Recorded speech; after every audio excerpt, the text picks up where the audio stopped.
Good afternoon. I'm Corey Reardon, Executive Director of Tremont West Development Corporation, and I'm joined by Ward 3 Councilman Kerry McCormick, Ward 14 Councilwoman Jasmine Santana, and Ward 12 Councilman Tony Brancatelli, all representing a portion of the Tremont neighborhood. I want to thank them all for joining us for a Q&A during our first and hopefully only virtual annual meeting. And under circumstances, I think none of us would have predicted a couple months ago. With that, I think we can get started. So if one of you would like to have an opening remark. Sure. Good morning. Good morning, everybody. And first, this is Councilman McCormick. Hope everyone is doing well. I just want to start by thanking Corey and the team at Tremont West for putting together this virtual annual meeting and for all the work that they're doing in the community while we're facing this crisis. Our community, with this onset of the coronavirus and the economic impacts that have followed the health impacts on our community, we have seen a huge challenge to our neighborhoods, both from folks losing jobs to small businesses suffering, and obviously most important, the health and well-being of our neighbors and our family members and ourselves. One of the great things, though, that I've seen over the past few months is how our neighborhoods have come together. No, that's not a surprise. We know that on the near west side of the city, we have tight-knit neighborhoods who have been organizing for decades to build community and relationships with each other. So I'm not surprised to see that, but it is so great to see everyone come together and support each other. That is, absolutely the case in Tremont. We've seen time and time again where people have stepped up, whether it's restaurants or neighbors, to help feed each other, to help people in need, to help them assist in these economic struggles as well. So I just want to thank everyone in Tremont for having each other's back, and also for really being a part of the solution by following the health guidelines and making sure that we all come out of this together, that we all come out of this healthy and as best as we can as we recover from the coronavirus. So I know we're used to in Tremont and across the near west side our awesome arts and cultures and festivals and events where we bring thousands of neighbors together to celebrate our neighborhood. Things are going to be changing, have changed, and will be a little bit different moving forward as well. But again, the beauty of our neighborhood is that we're strong. We've been through challenges before, and we'll come out strong on the other side. So I just want to thank everyone in Tremont for participating in this annual meeting virtually. Stay safe. We're here for you, and I'll kick it off to my colleague, the awesome Councilwoman Santana. Thank you, Councilman McCormick. I echo everything that you say. Good morning, everyone. Thank you for welcoming me today. Congratulations to Tremont CDC and staff for all your hard work. You guys have done a great job in saving and restoring the local structures in our neighborhood. And, you guys had a legacy that just really inspires other neighborhoods. So we want to thank you for that. The Tremont North area is a portion of the neighborhood that falls within my ward. So even though it isn't the largest community, there's been a lot of development and a lot of work going on. And, kudos to Tremont North for all that. Tremont West for all that hard work. So once again, congratulations. I do have several updates, just about 3 of them. Each community in the ward has their own challenges. And within the Tremont North area, my office has been targeting citing slumlords. Thank you to all the residents who have called in complaints throughout these days through the pandemic, just to complain about housing being undercared for, grass being overgrown, or rodent infestation. Working together is the only way that, and with the house inspection is how we're going to hold these slumlords accountable. So I want to thank you for that, just because I've gotten numerous calls this week. We are also working with local police departments to target trouble areas so we can strategically place cameras within the high crime areas. And then lastly, something that I'm very excited about, the master plan, which is the beginning. So we're in the beginning stages of resident outreach. So even though the master plan, I do need to mention this, is specifically targeting the Clark-Fulton corridor, all Ward 14 residents are encouraged to participate in the planning process. So please check out clarkfultonjuntos.com to learn more. You could call my office, get on Facebook.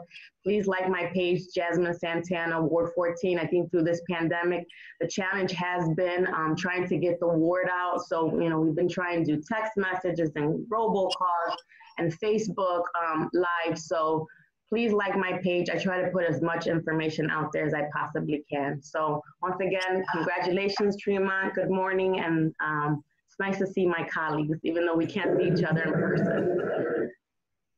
And I'll take, and I will give it over to colleague, Councilman Tony Brancatelli.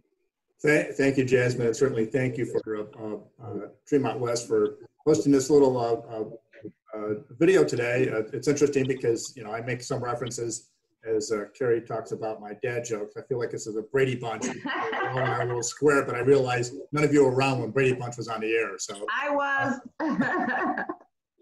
But thank you to Tremont West. Continues to be one of the shining community development corporations in all of Ohio. Your leadership and your board has really shown the strength and courage to step up during these hard times. When I look at food distribution, access to resources, just going on the Tremont West website, you can see all the different opportunities that folks have to carry us through this crisis. And as the councilwoman, council member said, it's really important that people help each other, stay engaged with each other during these hard times. And we will see the back end of this, and we will see as we step out of this crisis. But it is pretty heartwarming when I go to some of our local businesses, whether I'm getting margaritas to go at the Raleigh Inn at Cinco de Mayo, or whether I'm stopping at Turpin Coffee House. Folks have been really engaging and trying to figure out how we stay as focused as we can. So thank you and congratulations on having your first annual meeting in a Zoom format, but hopefully this would be our last one for this type of format when it's important that we get together and engage. Well, thank you for that. And obviously, a virtual annual meeting is unique for us, and we are adapting and changing in this new world. How are you adapting to this new world of Zoom and WebEx and conference calls and all the changes that COVID-19 has brought? And I guess Councilman Brancatelli, if you want to jump in there. Yeah, I think I just want to say what a challenge it is for us as legislators. We're used to doing business for the past 200 years a certain way. And when you look at how we pass legislation, how we do our public meetings, our committee meetings are a very public engagement. We rely on residents, we rely on businesses and professionals to help us guide as we have policy changes. And we also have formal votes, and people stand up and raise their microphone and really represent our community as closely as we can to what people have expectations for us. So having to adapt has been a real challenge from a legal standpoint. As you are doing your meeting today, where you're voting for your board membership and voting for bylaws, we have a real defined charter requirement. And by law, we're required to meet, we're required to have a public view. And so this is a new territory for us. So we're getting used to doing teleconference meetings for some of us in the business world previously. This was pretty much their bread and butter for global, but now for local, this is all new to us. This is pretty interesting for how we survive. People are really starting to step up. The block clubs are meeting via Zoom. But legally, council has figured it out, and we're starting to have our committee meetings. We're going to start having our finance meeting, and now we're going to have our council meetings where we actually have to take a roll call vote to take the next steps forward as a council. So it is a new paradigm for us. Yeah. And how is this changing how the city of Cleveland works as far as beyond that with service delivery? I know there's concerns from education standpoint of at Cleveland School District and how to continue to engage kids. How do we continue to engage residents in meaningful ways with that lack of contact and moving everything online? Councilman McCormick. Yeah, look, I think, speaking from a personal perspective, and my colleagues will understand this very well, so much of our job is hands-on. It is going to the local block club, it is door knocking, it is, running community meetings, it is following up on calls that we got in our office, all sorts of different activities that are hands-on in the community and interpersonal. So I think that, that has been the biggest challenge, has been how do we continue to connect with our community while following the health guidelines. And, online platforms are great, but not all folks have access to that, which is why it's been important. Council put out a ward or a citywide mailer. We've different members have put out different mailings to the community with things like phone numbers, because again, not everybody's got a computer or access to the internet. So being able to get the information to residents, they can call this number and someone will give them information on whether it's unemployment and jobs or health issues with COVID. So that's been a big part of adjusting to figuring out how do we get this done. I think a silver lining of that is we've also been able to, I think, reach more people virtually. So I think that will be a precedent going forward to make sure that we're as inclusive as possible. From the city's perspective, the basic services have stayed in place. Obviously, we don't want to add to the issue in the community, but I think there's been a lot of changes in the way that the city government has done business in order to assume or to follow the health guidelines. Moving forward, whether it's schools or other city services, I think the most important thing to do, for all of us to do, will be to follow the health guidelines coming out of the state and local health departments. So really listening to the health professionals, whether that is when and how schools resume, whether that is rec centers and pools. We've got to lead with what are the health experts telling us so that we don't contribute to this problem. I think one of the things that we benefited in Ohio from, we've had a governor and local leaders here who have taken this seriously and, who have really led with health experts when it comes to making decisions. And we've seen by doing that, we've been able to what they call flatten the curve.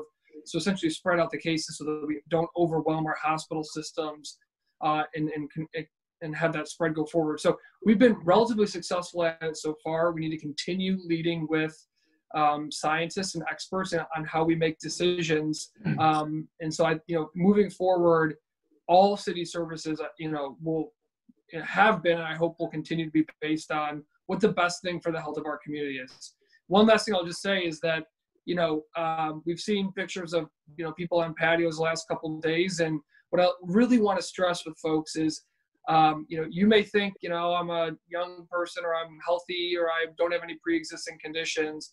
We've got to think about this from the perspective, though, that we are all in this together. We are one community. And this is a contagious disease. So it is very easy for you to give it to someone, especially someone who is vulnerable and who may react to the virus much differently than you would. So we all have to remember that as we move forward, we're thinking about everyone in our community and not just maybe ourselves or the people that we're around with that may not be at the same risk as other people. Yeah. Thank you. Councilwoman Santana, we've talked a couple of times about increased need in the community. What are you seeing in the community as this goes on to be the increased need? So top concern in our neighborhood really is food access, right? And so residents in our neighborhood, they make maybe, limited income a month. So, and then now they have their kids at home. I have 2 teenagers here, and I will tell you, they eat all day. It's like I could go $200 grocery and it's gone in like 2 days, especially if you have a boy. So I could see how they're running out of food access, food quickly. So just partnering with food distribution has been very important for us. We're partnering with the firefighters Local 93 to deliver foods to the neighborhoods. People are freaking out. They don't want to come out, and I don't blame them, right? So we established this robust programming initiative to deliver foods to residents. Last month, we delivered over 400 bags to residents. This month, we have about 136 that have signed up for food delivery. So that is a huge challenge that has taken place. And then the other thing is internet access, which is huge. I think 40% of my residents have no internet connection, let alone have a laptop or a computer. So it's been very challenging to get the word across. And so we're partnering with the Digital C program that's offering internet at $18 a month. and also letting residents know at a grassroots level, like knocking on doors, leaving lit, that they have an opportunity to buy laptops or computer at a lower cost. So internet access, yes, it's very challenging. I would say that we get the word out to maybe 10% of our residents, and this is through, Facebook or like robocalls. However, that's a huge population that is not getting the information that the city has available to them. So yeah, and I just, I want to add too, which is important, is something that I want to work on, to streamline the data that is available. Most of the data that's out there is like 10 years old. So when you make these calls, when you send these text messages, these phone numbers are no longer working. So there's just a lot of residents that are being left out, and I worry a lot about, their struggles. So we're just trying to, think of strategic ways to reach out, where we're not putting the residents in harm's way and ourselves. So newsletter also is very important. That goes out to over 10,000 residents. But once again, and I think for us, my colleagues and they could probably agree with me on this, is that you're always worrying about who out there needs the resources and are not aware of the resources that are available to them. So just partnering with organizations to reach those people and make sure that they have the essentials, food, and once again, in this case, internet access. Yeah, it's really important over the coming months to make sure we're monitoring what's going on in the community and where that need is. One of the things that's happened for people that do have perhaps more time on their hands and are home and have internet access is that they seem to be watching very closely what's happening at the local government level. So I do have a question that emerged over the last couple of weeks. What's going on with recycling? So I'll be happy to take that question. I did have a hearing with that on that very topic last week at our Development Planning and Sustainability Committee, and it's pretty clear what occurred. We had a contract for recycling for the city. The contract expired. We had gone out to bid a couple times. The first, there was no bids, and then the second bid was well beyond what was reasonable for cost or for a city like ours, or for any city for that matter. Had we taken that overpriced bid, it would have actually set a precedent for the smaller communities. That would have been a challenge for them as well. And we're all in the same boat. We're meeting with our solid waste district, talking about what other cities are facing. And what's pretty clear is many other municipalities have our contract that's coming up that's going to be ending in September. So all these local, smaller suburban neighborhoods are going to have the same problem that we have, which is no place for our recycling. So right now we've engaged a consultant, and the city has hired a consultant to look at our entire waste stream, not just recycling, but how we pick up trash and how we deal with our MRF. And what it looks like is we're not gonna have recycling for the near term. Probably through the end of the year, there'll be no recycling. What I'm personally telling residents in Ward 12 is don't put out your blue card. Just put everything in one container. I've been encouraging the administration just to drive down the street with one truck instead of sending 2 different trucks picking up blue cans and gray cans. And, there's no reason to do recycling when we're not even recycling at all right now. We won't be recycling through the end of the year. And also we're looking at, and one of the reasons we're meeting with the solid waste district is we have a lot of places that people who are conscientious about what we can recycle and know what we can recycle. So we have a map up on Cleveland City Council's website where you can drop off paper, cardboard, places you can take cans to the fire districts or doing the burn units. So for those who still want to continue to do the minimal recycling that we can do, that's being responsible, then take it to those sites and take it out of the waste stream. And as we roll out a new procedure and policy, we'll be able to hopefully re-educate people. And it's been a challenge. We've had an 80% contamination rate of our recycling when we were doing it. And that just wasn't being responsible to anybody. And it's not because necessarily the residents, but it's also how we've done recycling for the last 50 years. Can I use plastic in recycling? Can I put stuff in plastic bags? And we've had to keep changing the message to the point where we've just had a high contamination rate, not just in Cleveland, but in all the surrounding suburbs as well. So I'm putting a pause button on recycling now and taking cardboard to the appropriate locations, such as churches, et cetera. And then when we restart, we'll have a much better idea of what can be recycled now. The worldwide industry has changed. With China not taking the bulk of the recycling and plastics that were before, and what can be recycled has changed. Hit the pause button, reset, and when we come back, we'll come back with a comprehensive plan. Yeah, and Corey, if I could just add on a little bit to that, and I want to thank Tony. He was instrumental in getting that information for us and calling a committee hearing and, having the city come forth and explain to folks publicly what happened. But, one of the things I'll just add to that, two things. One being that we always forget about the first R, which is reduce. So the great way of not putting more trash or product into the system is by not consuming it in the first place. So being conscientious of what we bring into our houses, I think, is the first thing. The second thing, though, too, is that I think this is an opportunity to think regionally about how we cooperate with our waste and recycling. Does it make sense for every single municipality or many municipalities in Cuyahoga County to have their own system, or should we be thinking more regionally about how we leverage our buying power to get a more effective recycling system? So to Tony's point, I think that this is a time where we need to get creative about the future of recycling, and also to think about that first R. I know I do it every single day in my house.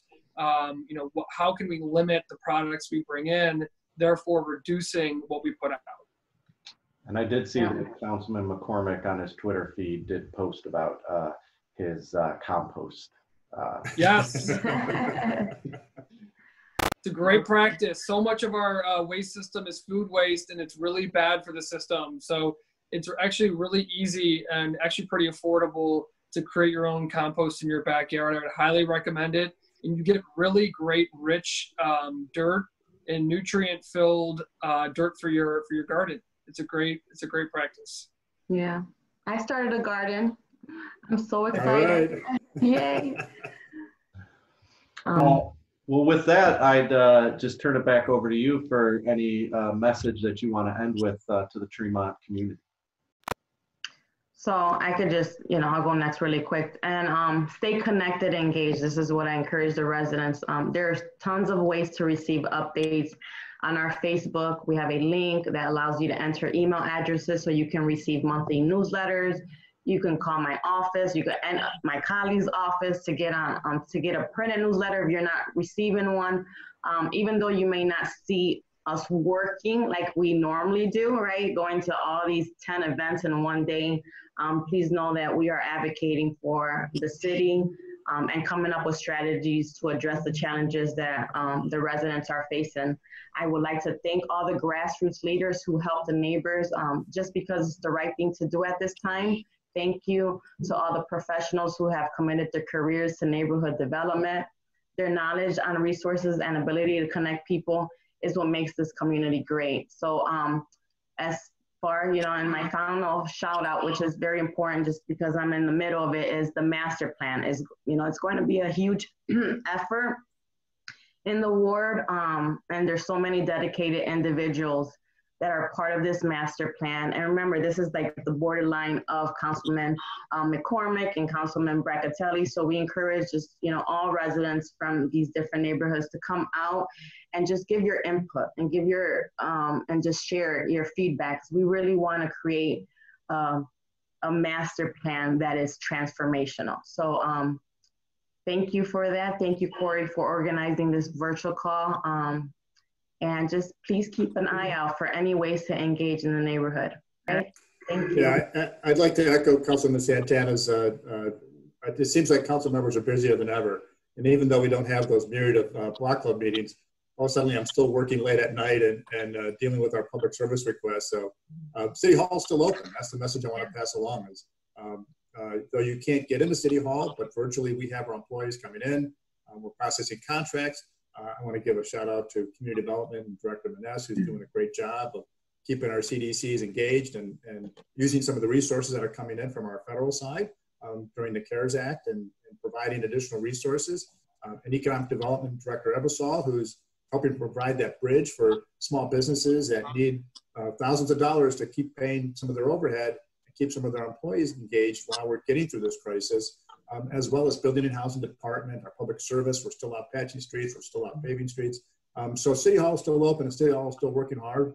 for our residents. I want to remind folks. So as Councilman Santana said, Councilman McCormick, please reach out to us. Let us know what's going on and make sure folks can stay engaged as much as they can with their city council representatives. And it's a trying time. And I think, we're going to get through this. We're going to come out the back end and hopefully, we'll be as strong as ever. But please stay engaged with us and please pass on the thanks to all those Block Club leaders. And I feel bad. Some things that are very ceremonial, but they're important to us. Richard Sasenko is my senior of the year this year out from the Clark Bar. And I feel bad that we haven't been able to appropriately recognize our seniors for their long-term engagement in our community and for the wisdom that they continue to engage us with. So we're out there with you, Richard, and we'll find an appropriate time to give that due recognition. Thank you. Yeah, thank you all too. And it's been a pleasure being out here with my colleagues and you, Corey. Again, really want to shout out to Tremont West for all the good work that you guys do. And also to the first responders in our community, our police officers, our EMS, our fire, who don't have the option of working at home. And they're out there every single day supporting our community and serving our community. So really want to highlight them. Again, really thank all of our community members in Tremont for everything that we've done to pitch in to fight this virus and to support each other. We will come out of this. We will come out of this supporting each other. We will bounce back, and we will come out of this even stronger. I think we all know now, and we can understand how important it is that we have such a tight-knit community that supports each other now more than ever. So we will come out of this. Life, may be a little bit different, but now is the time for us to think about how we innovate to create an even more resilient and a stronger community in Tremont. That is our task, and we're going to do that together. Just like everything has been done in our neighborhoods in the past, it is when we do it together. It is all of our responsibilities to be in this thing together, and I know that we will be. So we love you, Tremont. Congratulations on your first virtual meeting, and we'll see you soon. Yes, thank you, Councilwoman Santana, Councilman Brancatelli, Councilman McCormick for joining us for our annual meeting, and thank you for your leadership. Yeah, and shout out to Scott and Dharma. Okay, thank you.